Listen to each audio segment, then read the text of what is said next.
পিছনে direct accident ডালিয়ে हम break করে হ্যাঁ উঠে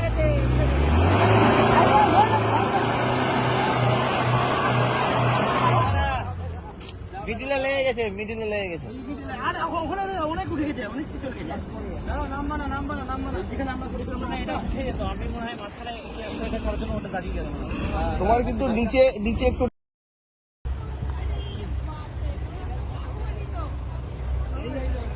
ওকে টানতে বলো না পেছন থেকে টানে দিবে পেছন থেকে নিচে লেগে যাচ্ছে জি ট্রায়াঙ্গুলারটা দেখা না ফলস হলে কি সামনে কিন্তু ভেঙে যাবে ফলস হলে কিন্তু এটা থেকে লেগে যাবে ফলস হলে এই দাও ভাঙবে নিচে ফেসে গেছে এখন আরে ওকে ডাক না তারিখকে ডাক না